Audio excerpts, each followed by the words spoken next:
and see how much they reported to the Federal Elections Commission as spending on advertisements known as independent expenditures. How much they reported to the Federal Elections Commission as spending on advertisements known as independent expenditures. How much they reported to the Federal Elections Commission as spending on advertisements, whatever. Known as independent expenditures. How much they reported to the Federal Elections Commission as spending on advertisements. Known as independent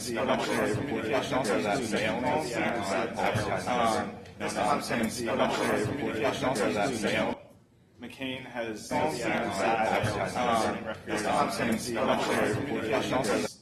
contacted to let you know that McCain has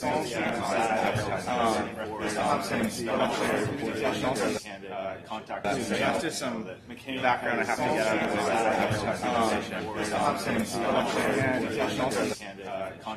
that's just some background I have to get out of this. So what we saw in 2010 was a jump in the outside groups spending on these advertisements. They're mailings, they're mostly TV ads, they're also radio ads, a combination of expenditures, but they're clearly identifying a candidate and they're telling you to vote for a candidate or vote against a candidate. That's the blue. The red is identifying a candidate, but it's not telling you to vote against it. It's kind of a sham ad, but that's the way they categorize it. And technically these groups are supposed to spend more in the presidential, less in the midterm, which as we have seen for 2 decades or so. 2010 actually eclipsed the 2008 presidential election, which seemed to be interesting. And let's explain why. I mean, I'm curious, why would this happen? Right? As you saw this morning with the Wesleyan Wesleyan Advertising Project, you saw there was an increase in the advertisements in 2010. What we do is I individually organize each expenditure, whether it was a super PAC, a 501 nonprofit, a 527, a political action committee, or a qualified nonprofit corporation. After McCain-Feingold, political action committees and 527 organizations were required to report all of their money here. And corporations didn't spend any money in 04 and 06 on direct ads saying, vote for this guy, vote against it. It was banned, it was out. And in 2008, these corporations and unions were allowed to spend money here after Wisconsin Right to Life Supreme Court.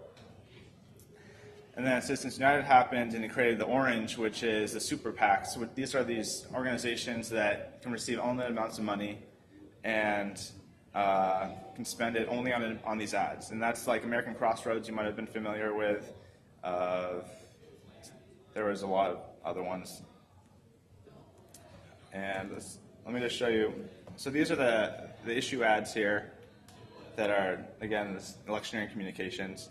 Only 527 groups spent in 2004, mainly. These are, George Soros spent about probably $20 to $30 million of his own money on these ads.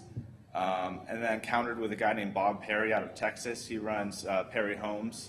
He's been around for a couple decades. He also countered with Republican 527 groups called the Media Fund. So 2004 was really a battle of the individuals. 2006, not a lot of activity. And then 2008 was the first year we saw the U.S. Chamber of Commerce get into play.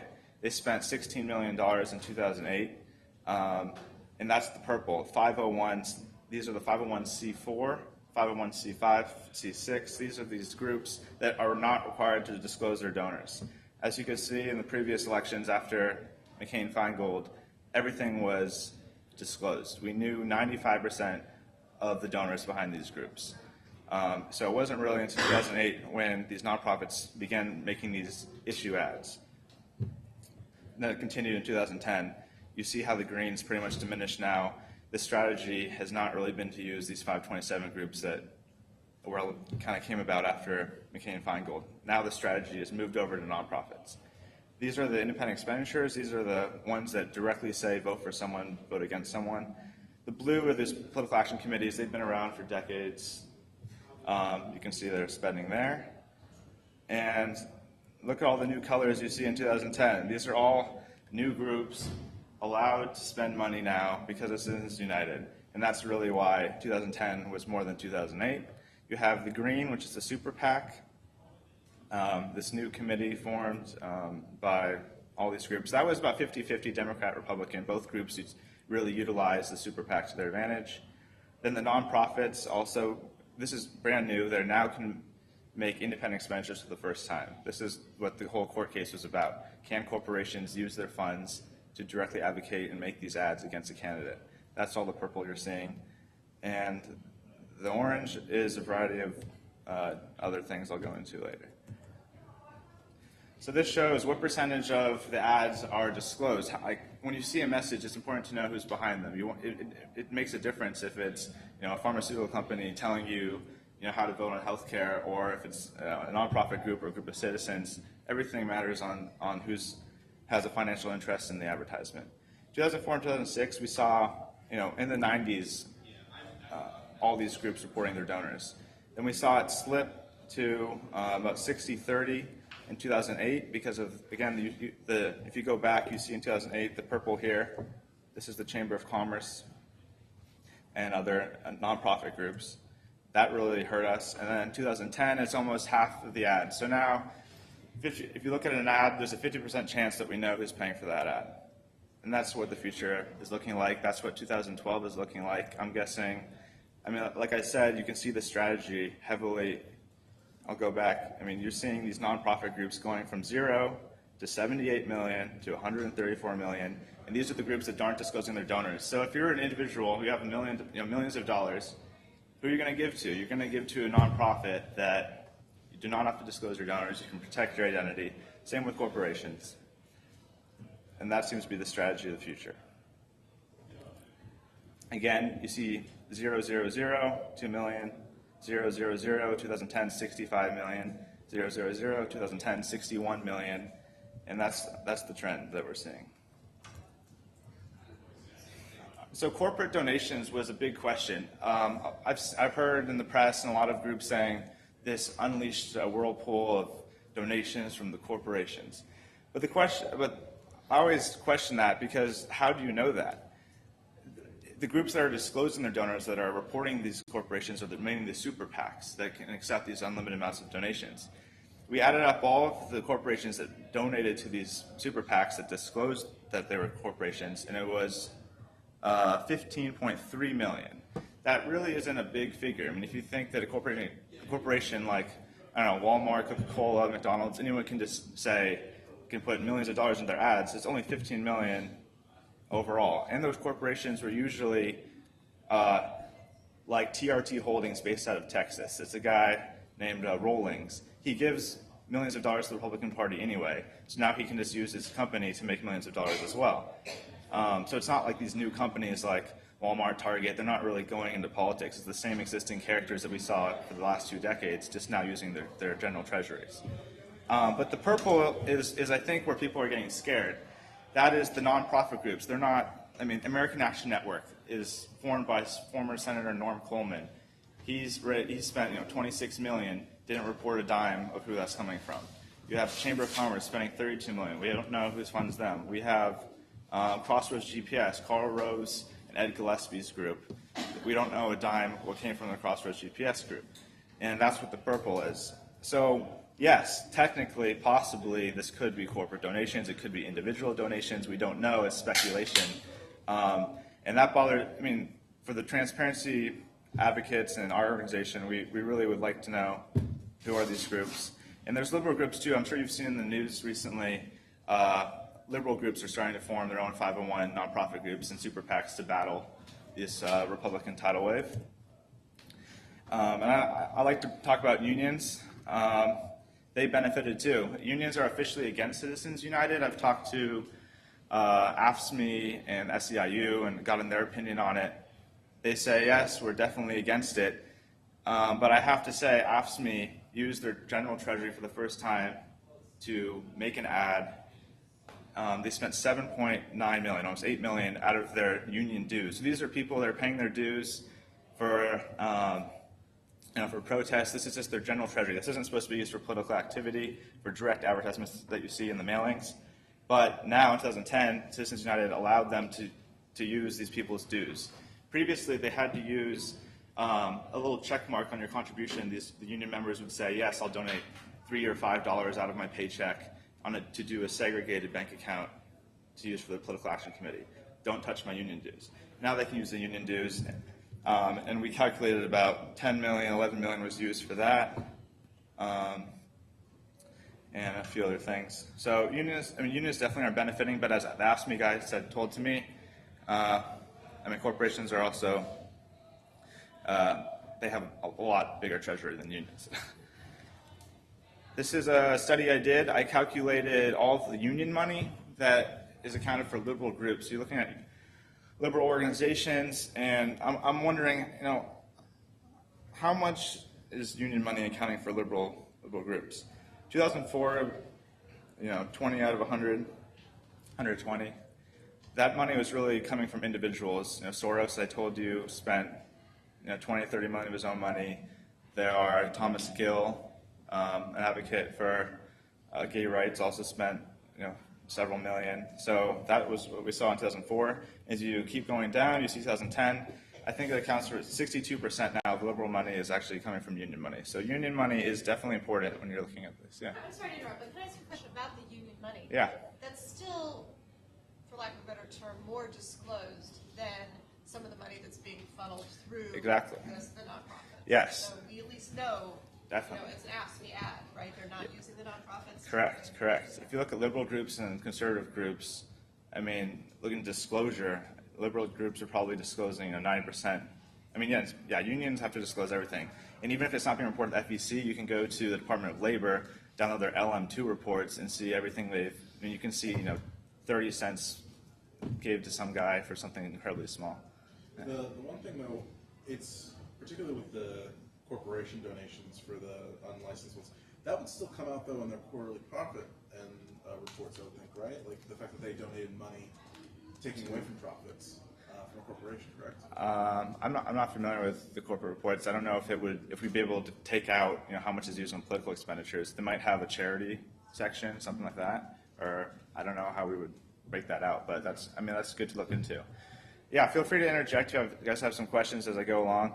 And again, the main point of this is nonprofits are really the way of the future. These are the groups that aren't reporting their expenditures and aren't reporting their donors. So there's a way that we can't wait for the FEC and for Congress to pass a law to change this. So why don't we take advantage of crowdsourcing or whatever we have in our community to kind of get leads on who are behind some of these front groups. One of the things, like as an idea, the fact you can't necessarily tell who's donating, but if you can see what kind of bonuses are going to certain individuals, and then kind of doing some sort of statistical metrics to figure it out, you could probably find out generally knowing what companies, who's the heads of who and who said what, where the money might be coming from that way. Because if they're giving a bonus, and you can see, okay, if we correlate how much data we have and combine it together, you can probably see based on that kind of stuff who it might be coming from. Yeah, and we track individual donations too. So if we see, the head of some oil company like Penteco giving money, I don't know, we can then associate donations that way.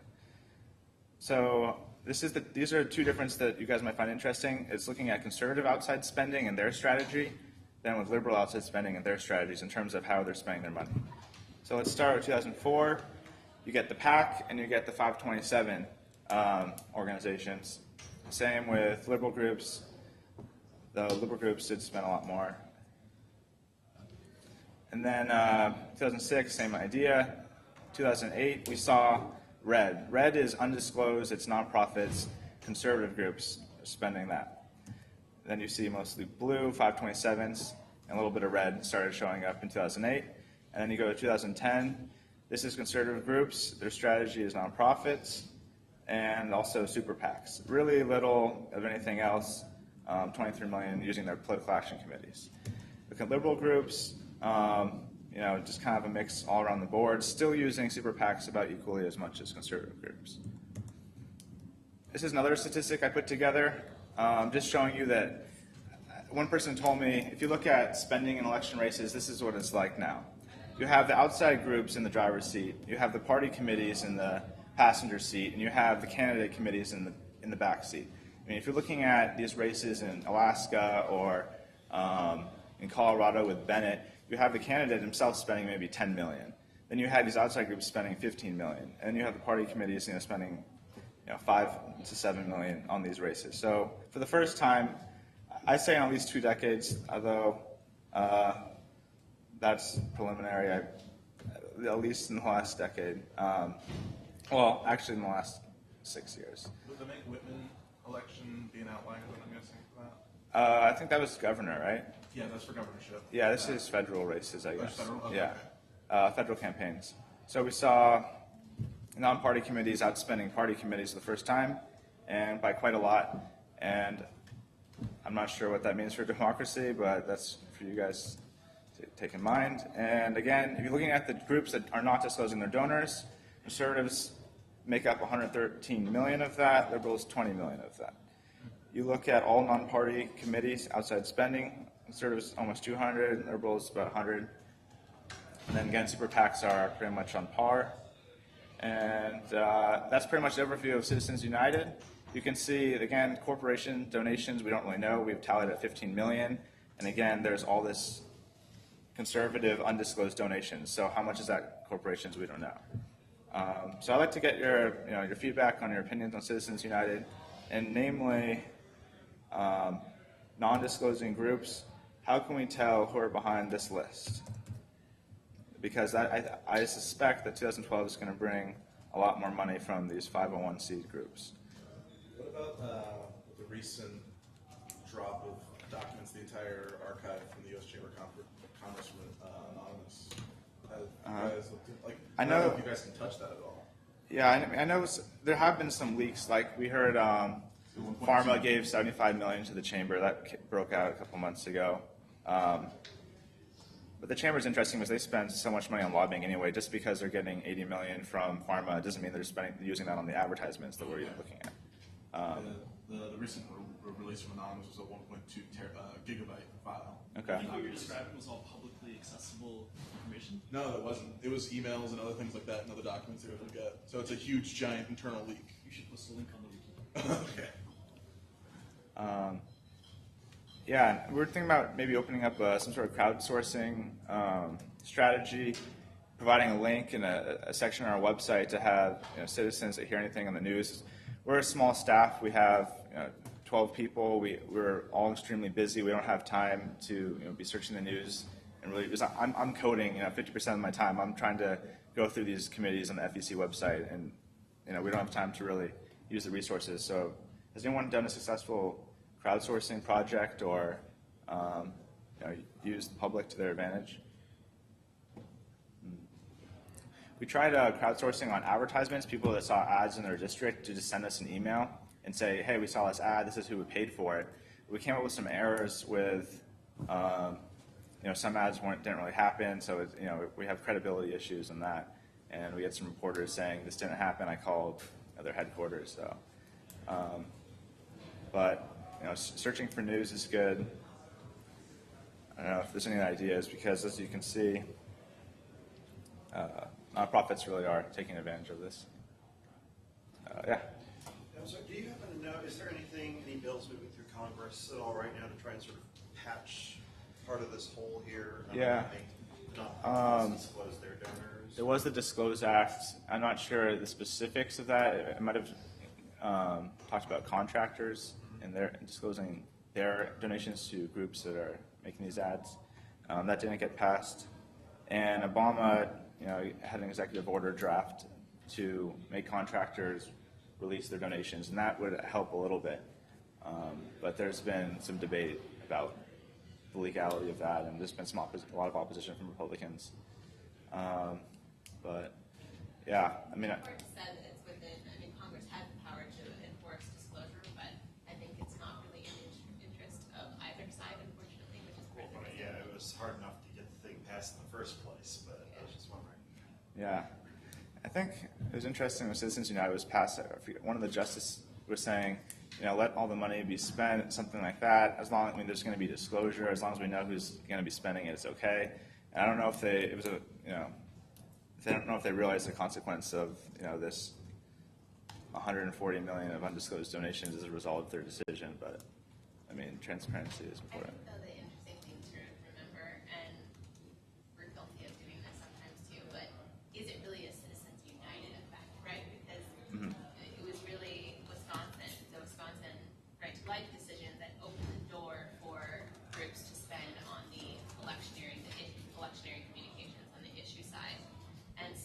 Yeah.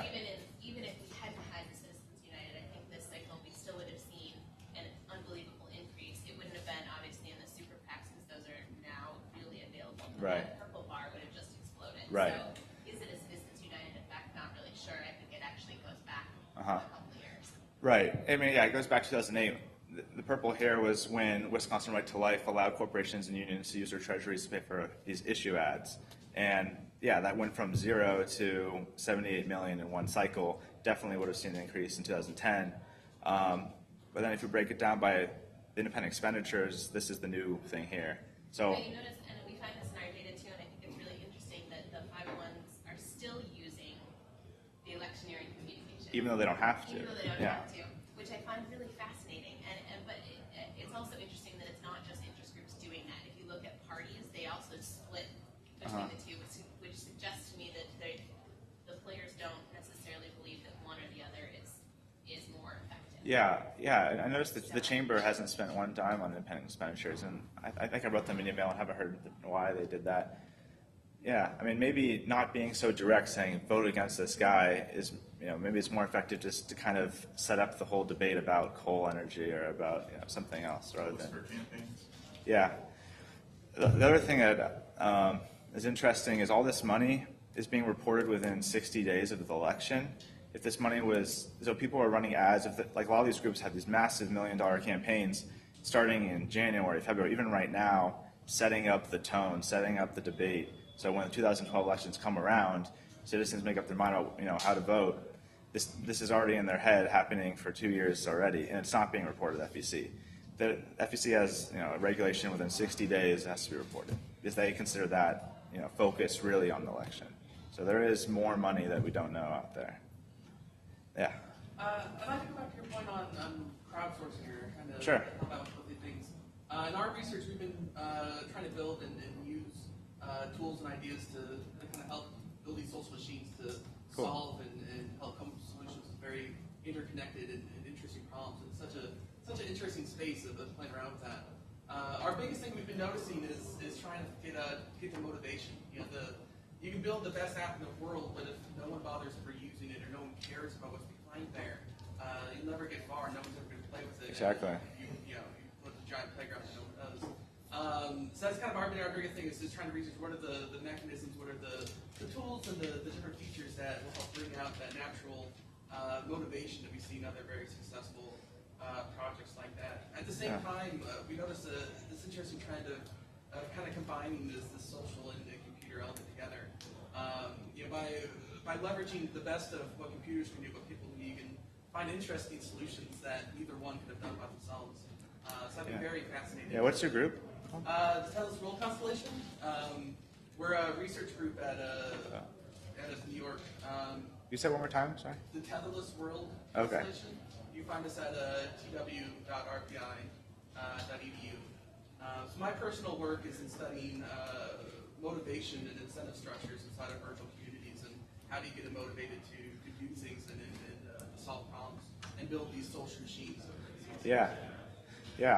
And so I would love to play around with some of these ideas. I think this is a very interesting use case for a lot of this, because I think you can't find some of that innate motivation that people are very curious of where these money is coming from, has such great impact, they can see the effect on the network as a whole. It ties into what a lot of the literature has been talking about in this space. Yeah, and I mean, this conversation can expand. I mean, even if these groups were exposed, and that pharmaceutical companies were funding 60-plus organization or whoever's behind, other groups, what are voters really going to care about that? I mean, I remember I have a friend that works at the staff assistant in the legislative office, and he gets calls from people calling on behalf of American Prosperity saying, "I just saw this ad. Is this true?" So like people are listening to the ad just because it says, Americans for everything, happy Americans, whatever. It's like people aren't going to make that association in their brains that it's Koch Industries, it's TRT Holdings, it's Bob Perry Homes. It's Coca-Cola happiness. Yeah, and again, we have yet to see what the Democrats will pull together in 2012, because I suspect they're mounting something pretty big. That's also a struggle. How to get, it's one thing for this community and my 11 people on our staff to be like, oh yeah, we finally got this behind American Action Network, but what does that mean, and how does that really help democracy, and how does that have people really pay attention to the ads they're watching, and that's a struggle.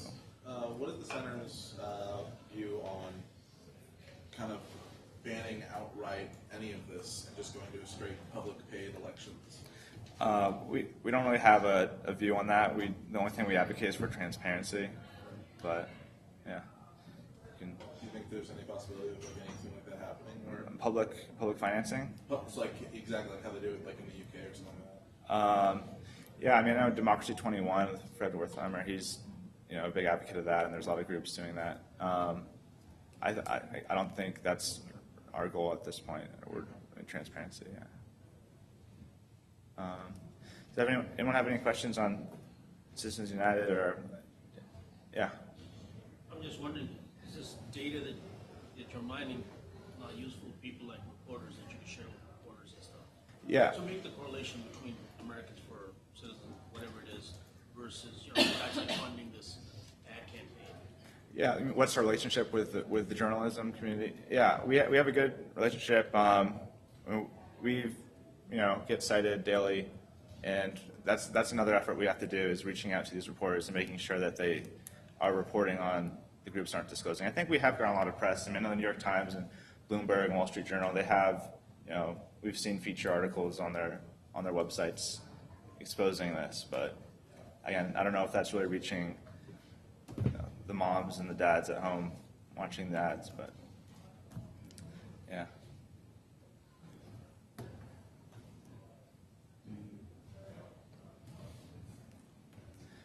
Well, if there's more questions or anything about opensecrets.org, if you guys have any questions on outside spending or lobbying or campaign finance, we have a very good support system, and we'll get back to you within the day. And so if you guys are writing anything, any articles, or have any questions on research, we also have all of our data you can download as an API or Excel format, CSV format.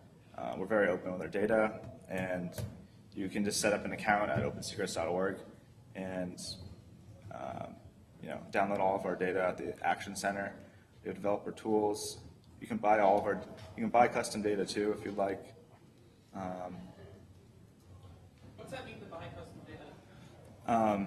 We provide everything public in terms of how much a candidate has raised, how much parties raised, how much they spent. But a lot of times people want more depth. They want, I got a question from ProPublica saying, how much did for-profit colleges give to the leadership PACs and these joint fundraising PACs, kind of going around the back door there to get money to people on the appropriate committees. And that's going to take advantage of linking different databases together, setting up queries, something that we charge for, depending on the organization, depending on how busy we are, and if it's a university or a nonprofit. Sometimes we'll do it for free, but we usually charge just like that. Yeah. Could you give me any usage cases of single-issue nonprofits or advocacy groups using your data? I know that I'm from Free Press and we use it all the time, and we love it. And Great. Thank you very much for providing it. Sure. But I'm always interested in other nonprofits that might be using it, especially if they're using it in creative ways to kind of learn from that. Yeah, I mean, we mainly get a lot of journalistic requests, but I know Sunlight uses our data. Maplight.org links our data with GovTrack. It looks at the bills and how they're related. I'm sure there are other groups. We have a thing called mashups. Really, we'd like the developer community to really use our data and do something visual with it, make it creative.